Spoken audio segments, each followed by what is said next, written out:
Hey guys, it's James. Today I'm going to review another DC animated film, but this time I'm going to do it in my new format, the one where I type out the review and then read it off of the screen. And I'm also considering doing all of my previous reviews and just redoing them all in this format, and any future reviews I do in the DC animated film series, I might just end up doing that too.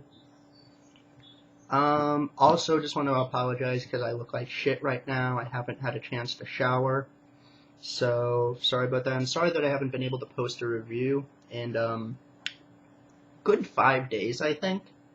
Haven't really had the time, and, sorry about that. I will try and make another review today, and that will probably be my Return of the, Rise of the Planet of the Apes review. So anyway, let's get started. Back in 1988, the second Robin, Jason Todd, was brutally murdered by the Joker with a crowbar in the groundbreaking story A Death in the Family. This was a groundbreaking story for the time for letting such a well-known and beloved comic character be killed in such a brutal fashion.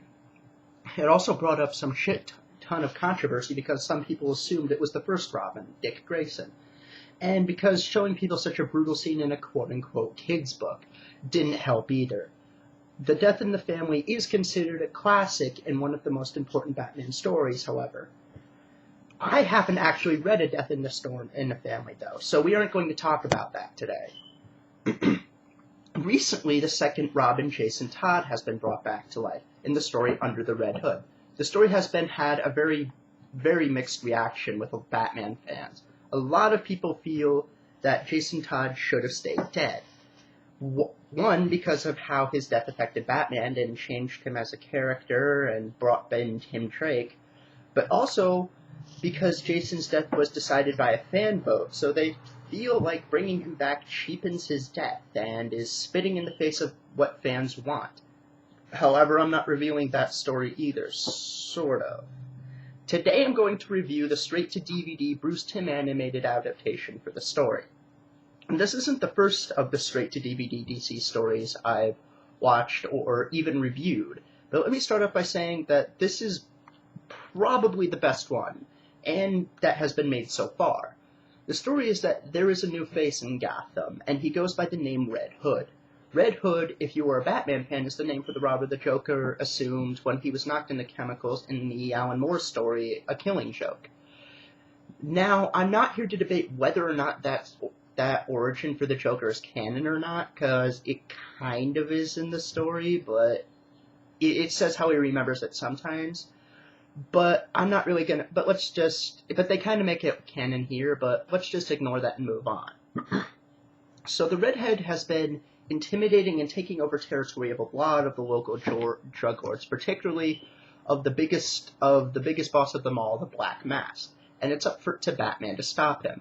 Now keep in mind that there will probably be some spoilers in this review, so don't say I didn't warn you. Visually, the film is gorgeous. The animation is fantastic and really captures the urban but gothic feel of Gotham. I love the look of the characters in the film, and I love how both Batman and the Joker come off as much older than they are in regular continuities. It makes it feel like this has been going on for a very long time, and it feels like Bruce is an older man, and the voice actors definitely reinforce that. Joker has a far deeper voice than he usually has, and Batman feels older and very battle-hardened. This hits emotionally when we see flashbacks of Bruce and Jason and how he and his costume change visually over time. It makes it seem like the years have really weighed down on him. All the characters are depicted wonderfully, with the exception of Black Mask, who is oddly played up for comedy here, which is really strange to me, but I'll get back on that later. One of the things I did find strange, though, is really how much love and care is put into this, seeing as how this is really a story that the fans have very mixed feelings about in general.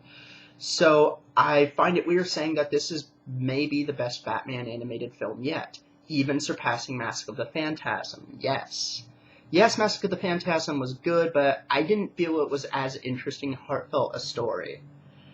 And because it was part of the animated series continuity, they really couldn't get away with a lot.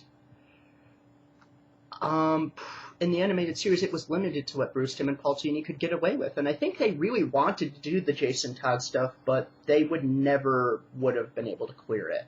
I feel that here they do what they really wanted to do. This really does feel like a father finding out what his son has done and trying to save him, but the son refusing help. The film is filled with emotion and brilliant dialogue. I'm not saying Mask of the Phantasm isn't bad. I'm just saying I feel this film has more heart in it. However, it does have flaws. The film has a bit too much comic relief.